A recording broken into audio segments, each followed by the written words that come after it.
I didn't go looking for them. They found me, as I put it. And I just want to know what's out there.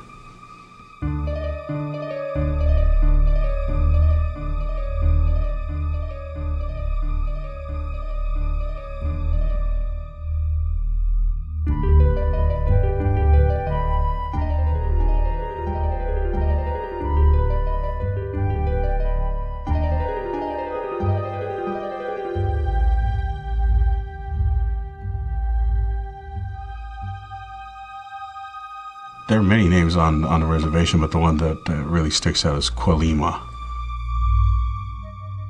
Qualima means big person, if I remember right. Really not much to it. Back when I was a kid, I was always told stories of it, just to keep me from running away from the camping area, keeping me around the area at night. We were always told as kids that if we wandered away from it, that they would come and take us, just pick us up and take us into the woods. A guy told me one time, that's a man's world out there, and it is. It's a dangerous place, very dangerous. I've come across backpacks and shoes in the bush shredded and made me wonder if somebody met their end there. So you just don't play around. You just don't play around with nature and the type of animals you got out there. To me, it's like exploration going on to another planet.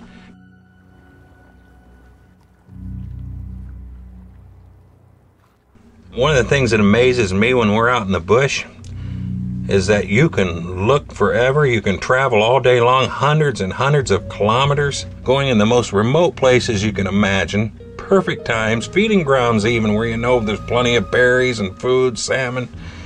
And we don't even see a bear, a black bear. There's hundreds of black bears in this general area. We don't even see a deer. It's just unbelievable. At night, you can set up on Lake Harrison here where we're at now. You can go 20 miles up there and look up towards Mount Breckenridge, and you won't see a flashlight, a car light, nothing. There are places, it's so thick and remote, you could hide a dinosaur up there and no one would never know it. Well, mine goes back to 1980 to a fishing trip I went on to northern Minnesota with a friend of mine. We got hung up in a feeder stream late one night, and about 12:30, 1 o'clock in the morning, I think it was, the fishing had died down, real still and quiet, and I started hearing a pounding sound. The best way I could ever describe it to people is it's like tapping your chest with your fist and getting that dead thumping sound. But it was getting louder. Gradual, real slow and gradually louder. And then I started hearing a breathing sound going in and out, like this. And it kept a perfect rhythm. The pounding kept a perfect rhythm. And I'm thinking, this must be the world's largest bear or something big is headed our way. I hope it doesn't come out of the night and we're sitting here in a few feet of water in a bass boat with only fishing poles to defend ourselves. Well, this thing just kept coming like it was coming right towards us. Now I'm 20, 22 years old, not afraid of anything in them days, wouldn't want to admit to anybody that I was, and I was scared to death. I started getting really nervous. The hair stood up on the back of my neck. This pounding's getting louder, just like this, and the breathing's getting louder, and all I can tell you is something large on 2 feet ran by us on the shoreline, never broke its stride, never stopped its breathing pace, just like a machine. I don't think it ever knew we was there. And it just came right by from left to right for that brief moment, and you look at it like, what the hell was that? And then it just starts going away. And you start hearing everything in reverse that you heard coming towards you. It sounded like a jogger running. I should have known that. I was thinking four-legged animal, but it wasn't a galloping sound. It was just like 2 feet pounding the ground.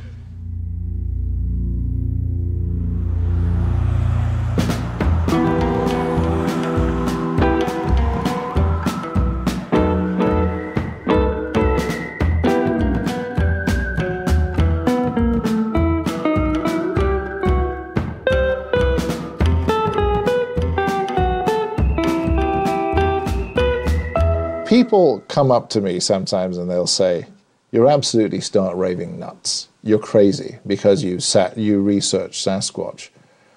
I will say to people, especially those who know me, say, do I exhibit any other peculiar behavior in my life? No. So why do you think I would suddenly start exhibiting crazy behavior when I look for this animal? And the same applies to anybody who's involved in the Sasquatch field who is a relatively sane human being. We've seen evidence, and this evidence requires further examination. If we were crazy, we'd believe that Sasquatch was dropped on this planet by UFOs and dematerializes. Okay? That's crazy. What we believe is there's a biological entity on this planet that simply hasn't been put into a classification yet, and that's what we want to do. First time I saw a footprint, sinking an inch in the ground while I was walking around on top of the ground, that was a shock. There is something. I'd gone to the trouble of going to California, but I was not mentally prepared to see anything like that. So I wanted to know what was making those tracks. And that's basically the pursuit I've been following for nearly half a century. The two things that are facts and cannot be disputed, not knowledgeably disputed anyway, that something makes enormous footprints that indicate enormous weight. And there are thousands of people whose word would not be questioned on any other subject who tell of seeing a huge hair-covered biped in North America. And science cannot explain that fact and isn't trying to. There are precious few scientists, very few scientists, who are willing to say about this phenomenon that the evidence, such as it is, would suggest to us that this bears looking into in an experimental or an open-minded way. Very few. That's why I respect those few, such as John Bindernagel, and a very few other people with a scientific background who are willing to do so. It's not a matter of belief or faith in something here. It's a matter of having scrutinized the evidence and found it adequate, and realizing that others are unaware of a lot of this evidence, of most of this evidence. Our problem is to attract scientific colleagues to scrutinize that evidence. But scientists are, in a sense, businessmen as well. They've got to appropriate or portion their time to those things that are going to produce the most likely positive results. And Sasquatch does not make the cut. There is no prevailing model of anthropology and zoology, I would suggest, that eliminates the possibility, let alone the likelihood, of Bigfoot, not on an evolutionary ground, not on a biogeographical ground, not on an ecological ground, not on a metabolic ground. The only thing that keeps scientists, I think, from putting their necks out and saying this is something worth our looking into is their own fear of ridicule. It's not that scientists are out there looking for it and can't find it. Scientists are looking the other way. It's not the Sasquatch which has eluded scientists, but scientists which have chosen to elude the Sasquatch. They don't want to hear about it. Scientists are not used to working in areas where there's hoaxing going on, where there's people fooling other people. That's very much contrary to the scientific method, which is very much open and accountable, and everything is published and is open to scrutiny. The area is riddled with hoaxery. Nobody denies that, and scientists try to stay away from that sort of thing. When we talk about the Sasquatch as just another North American mammal, I always think of my work doing wildlife surveys, especially mammal surveys, where we are able to determine the presence of a mammal in an area on the basis of its tracks. Mammals aren't like birds. They're not so easily seen. They're elusive. They're often nocturnal. So we look for sign. We look for tracks. We look for scat. We look for feeding sign. On the basis of seeing bear tracks, we say, yes, there are black bears in this area or grizzly bears. And so this is the same with the Sasquatch. This is an original. This is the best cast, actually, that my wife and I were able to make here on Vancouver Island. Unfortunately, between the time we found them and the time we got back with plaster, a hiker had stepped in it, so there's a bit of a boot print there. But other than that, it's just an awfully good cast, showing the large heel and the 5 toes. Here are a couple of casts of an immature Sasquatch from Washington State. And people often say, well, gee, if you got a young Sasquatch, the track would look like a human track, wouldn't it? Well, they don't, actually. One of the things quite common in Sasquatch tracks is the spreading of the toes. The Sasquatch foot seems to be, well, is much more flexible than the human foot, which is quite rigid by comparison. It's almost like the human hand, and then the toes quite commonly spread out like that.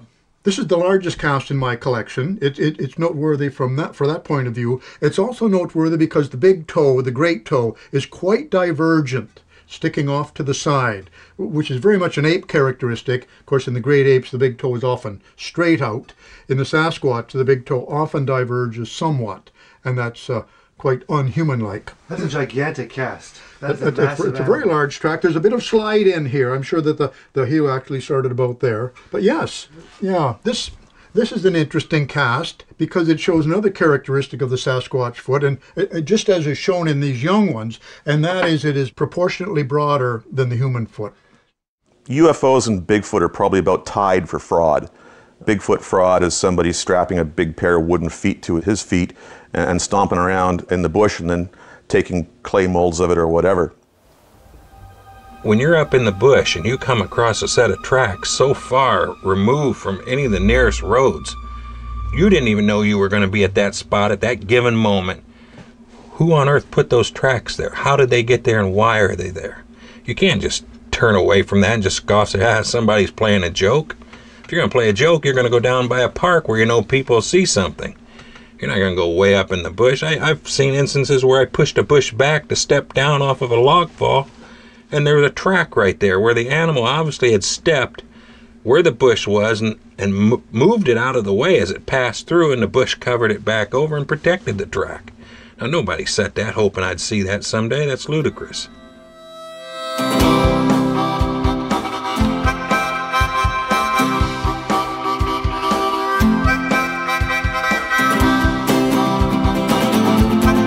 We're going up the Harrison Hot Springs to pay a visit with a colleague of mine named Bill Miller, who's an American from Illinois. For the last 2 summers now, we've been using Bill's Polaris Ranger, which is sort of a 6-wheel all-terrain vehicle, which basically can go anywhere. The only thing I think would be better would be a horse.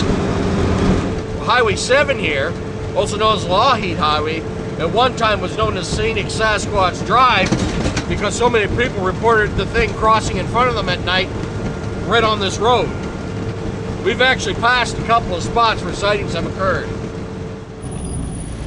Sasquatch was a Coast Salish word, which basically translated into wild man of the woods. And it was here in the 1920s that really the non-native community found out about it.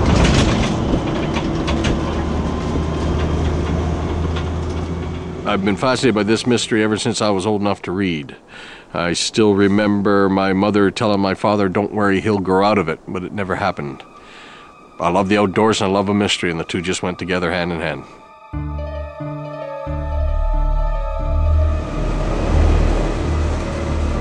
They named this place Sasquatch Provincial Park for a reason, because of the long history of sightings and all that that's always happened here throughout. If we take a fake foot, like your shoe, you walk through this snow with your shoes on, every print you make is going to be a duplicate of the last, because you're walking with a solid, inanimate object. But when you're talking about a real working foot, there are signs you can look for. Mucklucks. Boots. We know from the old days, Green, all these guys that documented these things, people's tracks are offset. When you see your tracks in the snow or in the sand, left, right, they're just a little bit offset, usually pointed outward. A Sasquatch walks almost pigeon-toed, but he walks like he's walking a tightrope almost. Every track is almost the same in a straight line in front of the other one. Another thing we look for is it a fake track? When you see a line of tracks and you see toe movement between the tracks, you no longer have a fake foot, or else somebody's able to carry a bunch of fake feet with them and somehow put it on between strides without putting a foot down. That makes no sense at all.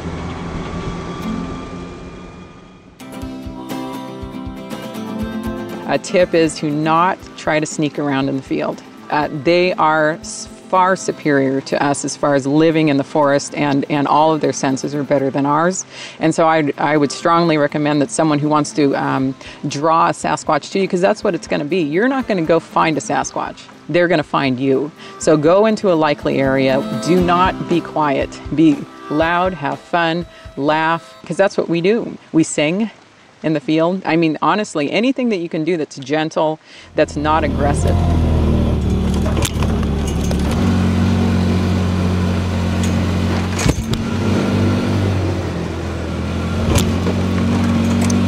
The lady who owns a store in Seashell, she'd driven the same route home for 10 years. Then one night she went home, just as it was getting dark, this thing crossed the highway, the major highway, and crossed right in front of her. Yeah, her little daughter had seen it. She was with her on the road when it crossed in front of them. And she calls it the big monkey. So it's not a matter of whether or not she saw nothing. She saw something, and the little girl, small as she is, knows what a monkey is. And in her mind, that's what she saw. Something that looked like a monkey. And the lady, on top of everything else, even though she talked to Tom, she doesn't want her name out there. These aren't people looking for publicity. These are people that just want to tell what they saw because they think it's that important.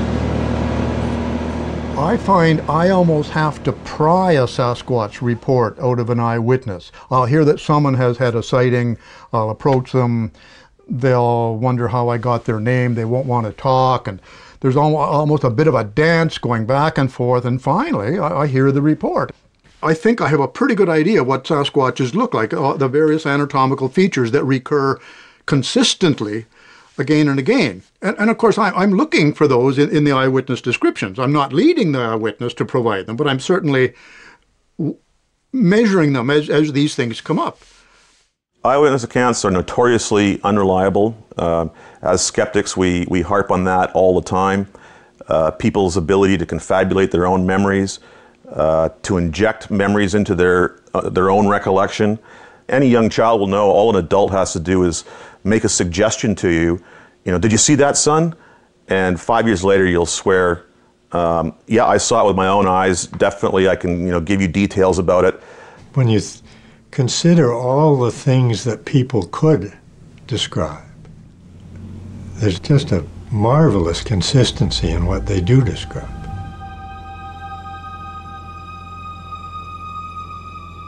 As word started getting out of what I was doing, taking in reports and going out at night and looking for, I call them the night walkers, the elders of the tribe were telling me that it was bad medicine to continue what I was doing, because I was dealing with something that was more powerful than anything that I could imagine. And I thought strength-wise, but they told me spiritually that they can take you.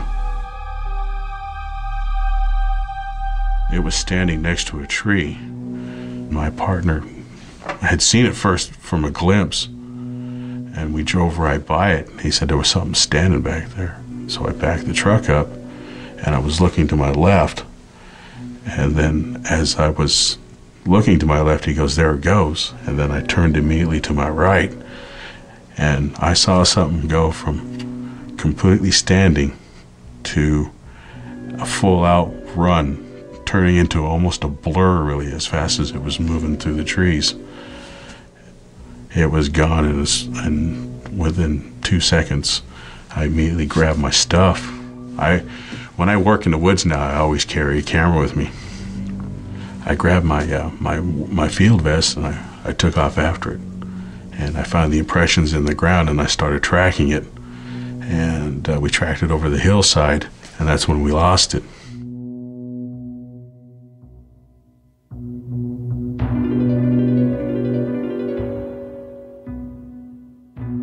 The Sasquatch mystery, it sort of tells you that there's still wilderness out there. There's still places we haven't trodden yet. There's still things to discover. There's still things to see. There's still mysteries to solve. And to me, the Sasquatch is exactly that. It's wilderness. It's the unknown. It's the last frontier, and we're trying to find it.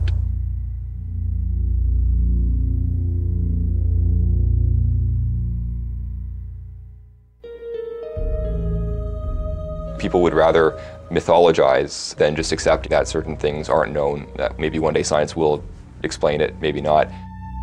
Bigfoot and monsters in general have a very persuasive power about them. They often hail from remote regions, the forest, mountain tops, that sort of thing. I think that kind of, there's an allure to remoteness, probably something to do with our evolutionary heritage. Remote areas were scary for good reason, and people have, their brains are biologically hardwired to fear the unknown because the unknown could have, you know, a tiger there or something that we should avoid. The one that I saw briefly was about 7 to 7.5 feet tall. It was dark in color. Hair must have been about maybe 3 inches in length. It wasn't particularly heavy in body mass. It was really lean. Legs were long. From eyewitness descriptions of the Sasquatch, it's very, very ape-like. Most of the anatomical features are ape-like. What is human-like is that bipedal gait, walking on 2 feet like humans, the foot shape with the big toe lined up alongside the others, very human-like looking foot. As we get into the great ape literature deeply, we find that, no, that's not actually all that human-like. In the gorilla foot, the big toe can also line up with the other toes, and gorillas, chimpanzees, orangutans do walk on 2 feet from time to time. So I think we'll find out that it's an ape. I honestly believe that this creature has to be part of the Homo branch. It has way more human features than it does ape-like features. It's not a hybrid of both. I certainly can't see that. I see its humanity. I see its reticence. I see its shyness. I see its behaviors, its curiosity. This is a creature that is far more intelligent than people give it credit for. It has also managed to elude us for so long. The same cannot be said of gorillas and chimpanzees and the other higher apes. Certainly humans, chimps, gorillas, orangs, and Bigfoot, if it walks, would belong to the very same family. And you can call that family great apes. So does that make Bigfoot a man or an ape? Well, men are apes. Men and women are apes. We don't like to be reminded just how similar the great apes are to us. We like the idea of a nice wide gap there between humans and other mammals of all sorts. Charles Darwin said people are far too, he didn't use the language hung up, but he essentially said people are far too concerned with the question of the difference between humans and other apes. Perhaps that difference isn't even very consequential. And I think that's one of the problems with the Sasquatch. It's disturbing and upsetting because it does look so human-like. I'm in total agreement with John Green. I believe this is a bipedal ape thought to be extinct, the Gigantopithecus. If a species of Gigantopithecus still walks, that wouldn't make it any different from a lot of other species that still exist, like the mountain lion that's been around for a very, very long period of time. It would simply mean it was pretty darned adaptable and pretty well suited to its habitat. Canada's a huge country. I don't know how many millions of square miles of unexplored, rugged terrain there is out there. And that's one of the bits of evidence you might say for Sasquatch. I would argue that absence of evidence is evidence of absence for the most part in this case. Human beings have occupied this part of the country for a very long time, and it's difficult to imagine that a breeding population of creatures as large as the Sasquatch is reputed to be could have avoided detection for so long. Well, yes, that is the absolute keystone question in this entire discussion, because we can talk about all the evidence in the world that bears consideration, that we shouldn't discount and so on, and we always come down to that exact question. And it is a big question. It's a really tough one to get over, and it's the one that keeps me still, I think, appropriately skeptical at this point, even though that skepticism is weaker than it used to be.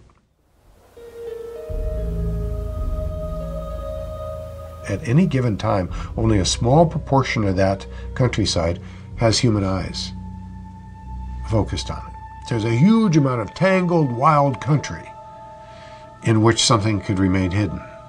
But then you have to add to that an animal of extreme physical adeptness. And this is an athletic animal. We know this from all the reports. And by the way, of course, a substantial intelligence. add in the quality of an animal that is self-aware. Now, I'm not the first person to mention that Bigfoot is self-aware, but if you add that in with those other qualities, and that it's aware of the plight that might result from hanging out with the other two-footeds because of guns, because of trucks, and so on and so forth, and there are encounters, then you can begin to imagine an animal that actually could remain hidden under these circumstances.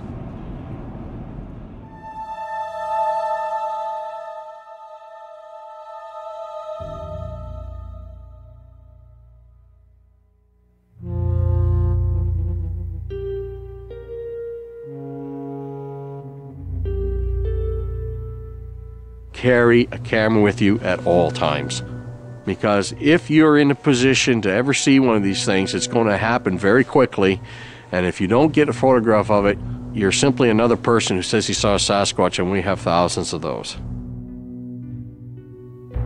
Well, the way I go about researching, at the beginning I would take newspaper reports and people telling me that something's happening in this area, something's happening in that area, and I would run over there real quick and ambulance chase. And quickly I saw that my resources were dwindling because nobody's paying for this except for me. And I determined that, I'm going to stick closer to home. I'm going to concentrate in one area. So I've got a study area that I've been working on for about 20 years. I use everything from satellite imagery down to digital sound blasting and digital imagery. I've got starlight scopes, infrared, I got pheromones. In the case of Bigfoot, we don't really see that we're getting any better, higher quality data since the 1958 first documented footprints were discovered. The quality of the data, the sorts of data that we're getting hasn't really improved. Our technology is improving and we're not seeing that translating into better data, which is suspicious. The higher the technology, the less the result I'm getting. Even if I saw a Bigfoot in a starlight scope, nobody believed it was a Bigfoot. And I think any scientist looking at it is just going to go, well, that's interesting, but I'm not interested. Because scientists have chosen not to study the Sasquatch, dedicated amateurs have come along and kind of filled that vacuum and taken it on. And most of them are doing a very good job. They're not always as well trained or as disciplined as they could be. On the other hand, it's not their job. I think if my biologist colleagues ever actually decided to get involved here, we'd move ahead really quickly. We were investigating a story. We went out to this clear cut and we let out these huge screams, just on top of our lungs, just loud screams to attract attention to something. And so we walked into the trees, and as we were going into the timber, we found a game trail, and we started following this game trail. And we took about 4 or 5 more steps down this game trail, and then we heard this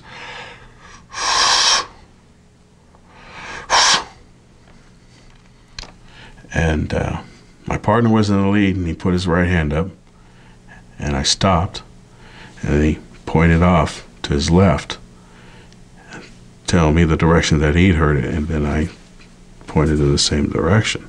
Now, deer are, and bears and any other animal can make that sound, that little huffing noise. If you're hunting them, and if a deer spots you, they'll do the same thing. They'll huff at you, and then they'll stamp their hoof down on the ground. So that's what we thought we had. And then it did it a couple more times. And so my partner turned the same direction and did the same sound. Just that, and it immediately answered him. And it was like, it's unusual. There's, I don't know why another animal would do that. And they exchanged a couple more of them sounds, and then it whistled. Whatever it was, whistled at him. And that's when my heart just started beating out of my chest. Because there was no way that a deer or anything else could have whistled that particular tone that came out of it. He looked at me and I looked at him, and we was just big-eyed, and it was like, what we had going on there. And then it went back to the huffing noise.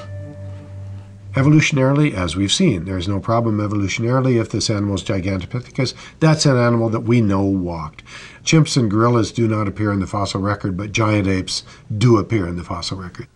The Sasquatch is sort of like the modern gorilla. People have heard about it, they've heard myths and legends, for that's all a gorilla was from Roman times until the 19th century. It was a legend, it was a story.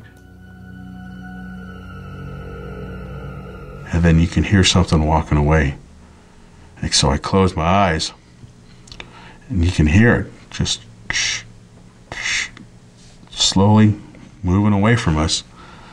And after it left, my partner came walking up to me and we started talking about what had just happened. And so we just heard a snap. Biogeographically, there's no problem for Bigfoot being in North America because there have been at least 2 other major colonizations of North and South America by primates, the New World monkeys and Homo sapiens, probably through several different colonizations across the Bering Land bridges and perhaps otherwise as well.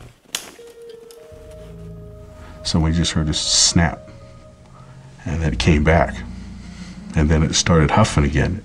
Heard this. And he started exchanging the huffing sounds with it, and then it did the exact same whistle.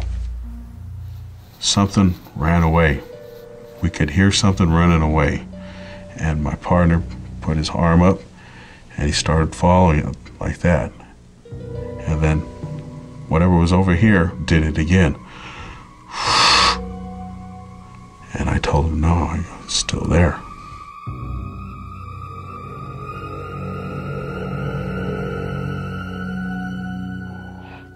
Ecologically, that's a question people ask. Is there anything for it to eat out there, this great big animal? Well, posit an animal that's averages 8 feet tall and weighs 800 or 1,000 pounds. What's it going to need calorifically? Well, let's say probably 5,000 calories a day would be a maintenance diet for it. So it would need the equivalent amount of food of 4 or 5 people probably to get by. You're not talking about a lot of animals that have to be sustained. There are n number of tons of mountain ash berries throughout the Dark Divide and throughout the Cascades in the autumn. Huckleberries and whortleberries and blueberries, but they're not eaten off the vine, off the tree. There's a lot of food that goes uneaten out there by a large animal. I do imagine an omnivore here, like many other primates. It eats meat when it's able. You could still hear whatever it was running away, and then this thing drew our attention back to it, and then it stopped, it got quiet, and then that's when we raised our hands up and slowly backed out of the area. And it's experiences like that that have me respecting him more, that this thing is a living being, and yeah, it's out there, but I'm not going to show that I'm aggressive to it and that I'm going to cause harm to it.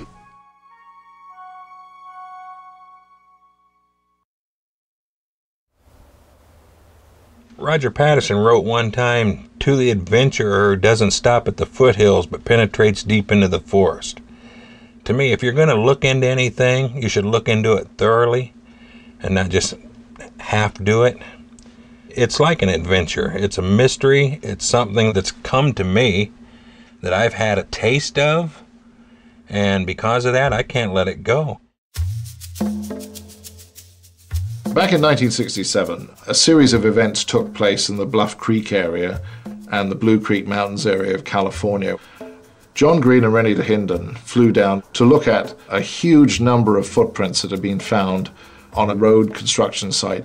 At this time, John Green got in touch with an avid Sasquatch researcher and author by the name of Roger Patterson, who was a jack of all trades and living in Yakima, Washington. Roger and Bob Gimlin started to organize a little expedition of their own, and the two of them set out in a bid to film more footprints. This was ostensibly the reason they went down. And Roger rented a 16mm camera. On the morning of October 20th, 1967, Bob and Roger had a discussion about what they were going to do that day, and they mutually decided that they were going to return up the Bluff Creek to look up there again just in case anything had come back into the region. And about 1:15 in the afternoon, they came around a bend, and for whatever reason, they were able to smell something that Bob Gimlin described to me as smelling like a very stinky, wet dog. And when they looked over to their immediate left, they realized that they were looking at a female Sasquatch. Patterson at this time slid off the back of his horse and possibly in that moment damaged a stirrup and injured his foot, but still had the presence and foresight to whip the 16mm camera out, while Bob Gimlin pulled out a .30-06 rifle and held it on his lap, covering Roger as he ran towards this creature, which was now making a beeline away from them. And at a point, frame 352 in the film, the creature actually turned around and looked at them.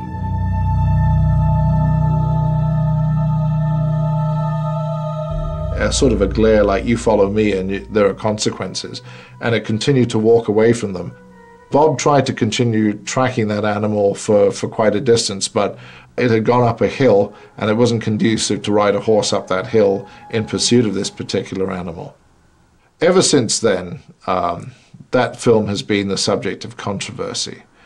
Well, for one thing, a group of skeptics did look into it, and they took the same type of camera with the same lenses and the same type of film and went out to the same sort of terrain and attempted to recreate the shot. They didn't bother putting the person involved into a big hairy ape suit. And no one has ever done that. No one. The skeptics, they'll come out and say, it must be this, must be that, oh, it's a hoax. Fine. Okay, I'll accept your position, but just don't say it. Tell me why it's a hoax. Don't tell me it walks like a man just because it's on 2 feet. The film was subsequently taken a few years later by René Dahinden to the Soviet Union. And while he was there, he visited a number of Russian scientists who were absolutely beguiled by what they were seeing, the most prominent being Dmitry Donskoy. Donskoy is the man who was responsible for preparing the Russian athletes for the 1972 Olympic Games, and he was a biomechanicist. He knew everything about stride lengths, he knew about how the muscles work and how people walk and locomote. The minute he saw the photograph of this creature, just a photograph, he said to Dahinden, he says, I know how that thing walks. And he replicated awkwardly, like a human would, this unnatural gait of this creature. And then when he ran the film, he pointed out to Dahinden right away, this thing doesn't walk like a human being. When a human being walks, our knees lock. This thing walks with its knees bent, which indicates a huge stride when it walks. How do you walk and lift your feet perfectly vertical to the ground, the toe straight down, the heel straight up, and do it and keep that center of gravity moving where you do it so smoothly it's like a natural walk for you? This is considered by many to be some of the best evidence for Sasquatch there ever was. In terms of what I have here, it's a full-size frame from the Patterson film, approximately life-size, give or take an inch or two. And as you can see, this is a very, very big creature. I'm 6'5", weigh about 225 pounds. You can see her body density is much larger than mine. You'll also notice that the mouth is far lower on her face than it is on mine, for instance. You will also notice that this creature has breasts.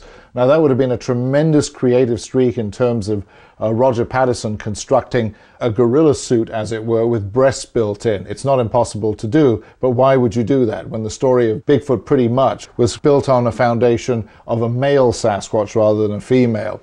We can also see down here on the thigh that there appears to be a hernia. Athletes get herniated muscles, and the hernia, when the muscle reaches a certain extension, causes it to bulge. The hernia moves in perfect harmony with the contraction of the femur muscle as the creature is walking in the film. And they believe that's what that is, something you wouldn't be able to attribute to a suit.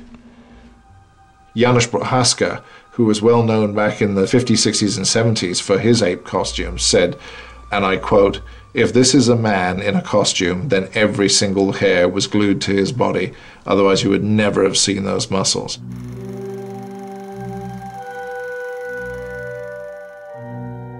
I've read all the accounts of its dismissal and so on and so forth. I'm not convinced by any of them. I still feel that the evidence, that what we call evidence, the canon of evidence, should include the Patterson-Gimlin film. People say that's proven to be a hoax, right? Well, no, it hasn't been proven, but that's the perception out there.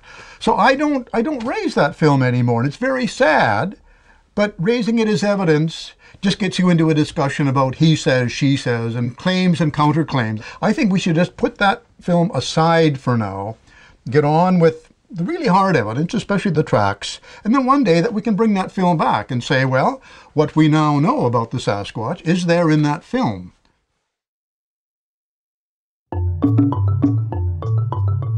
In the 19th century, we were finding a lot of new species, we were cataloging them, but in the 20th century, we haven't found a lot of new species. The pygmy chimpanzee was discovered in the 1920s, but since then, there really hasn't been much big mammals or big animals discovered. And to postulate that there's this great ape that's 7 or 8 feet tall that we still haven't classified scientifically, to many minds, it just doesn't fit with that pattern of discovery. My biologist colleague just loved to discover the presence of a new animal, a new small mammal or a new bird in an area. I mean, we sort of thrive on that. Now here we have something, but this is too big a discovery. I actually had a professional colleague at a university say this to me one time. He said, but John, if this thing existed, it would be the zoological discovery of the century. And he kind of left it hanging as if to say, and of course that can't be, can it? Scientists, they pick a project and they get expert at that project.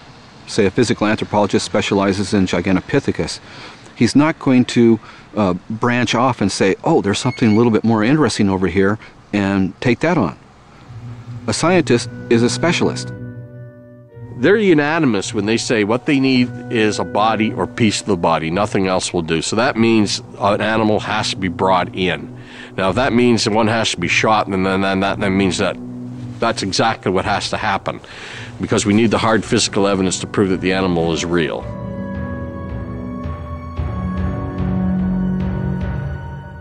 Roger Patterson stated that he regretted that they'd not shot the animal, and he never wanted to do that. I believe that's a rare animal. But he took a lot of ridicule, him and Bob Gimlin, and it frustrates me, but I understand that scientists do need concrete evidence. I don't think you even necessarily have to kill the animal. I think if you can just get DNA of some sort, whether it be hair or whatever, then you've got a step in the right direction. At least they have to acknowledge there's an unknown primate running around.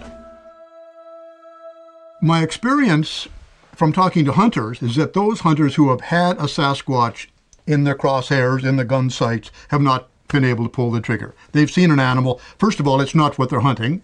It's not a moose, it's not a deer, it's not a bear. Second, it is very human-like. Apes are very human-like, and they're not about to kill one. What we're all saying, I think we're all agreeing on, is that Bigfoot's not just another animal. This animal hasn't been in a zoo. It hasn't been shot and killed and brought before science. It's not sitting in a museum. It's the ultimate wild animal for my area. I'm not harming anybody. I've made sure that I don't harm anything. And I've thought about it, if I do find a Bigfoot, what am I going to do with it? Do I want one sitting in a zoo? I sit there at the zoo and study these gorillas all the time. I mean, at least 2 or 3 times a month I go to the zoo and watch them. And they look sad. They don't look like they want to be there. And if I saw a Bigfoot and it helped get one of those creatures inside of a zoo, I would be, I don't know. That is not what I want. There's a story that the Yakimas have that they're part of us. There were 3 groups of people here on the reservation. There were the big people, and there were the Yakimas, and then there were the little people. And during the European migration in this direction, the Yakimas kind of got curious of the new tools and new trinkets coming across, and they moved down into the valleys, while the big people want nothing to do with it. The Yakimas tried to go back up into the high country and rejoin them, but we're told that if they wanted to continue with what they were seeing, then they were not allowed to come back. Bigfoot I've often heard described as sort of a symbol of green spirituality, a symbol of our lost connection with the wilderness and with the sort of environment in which we used to live, a sort of oneness with nature that we're losing. So they're just still living like they were before what we have here. It terrifies me to see sometimes just how far back into Sasquatch's habitat logging is going and development is going. And if we keep encroaching more and more on the wilderness habitats of this creature and various other ones, we're going to find that they're going to be extinct a lot faster than they would be if we knew our boundaries and didn't exaggerate them. There's something admirable in Bigfoot if Bigfoot walks. Bigfoot is an animal that will have survived extraordinary pressures toward its own extinction for a very, very long period of time with great fidelity to its ecosystem and presumably to one another, and with what we could imagine or call an extraordinary humility. This would be an upright ape which wasn't trying to dominate the world, trying to dominate every other species, unlike a different species of upright ape I could mention. They don't need us. They've lived so many years, centuries without us. They're taught from a very small age how to act. Keep with the old way, keep with what you're doing. You don't need anything else. We've lived this long and we'll continue. I respect them in their home and they allow me to return to mine every day. And that's how I look at it now. So I have the confidence that we'll look back and say, my goodness, now we see the discovery was unfolding. Maybe not quite as it should, but, you know, a certain amount of this resistance was just normal, natural, scientific resistance. If the world becomes so tamed that we can no longer even imagine giant hairy apes out in the forest, that we can't, if our hearts become so jaded that we can't even imagine mysteries out there, then we've lost something absolutely profound. And if we're to proceed as if Bigfoot walked, whether or not it does, and treat its habitat, treat the ecosystem, as if it needs to be there to receive and sustain this animal, we will have gained something great and grand, regardless of whether Bigfoot was ever more than a shadow.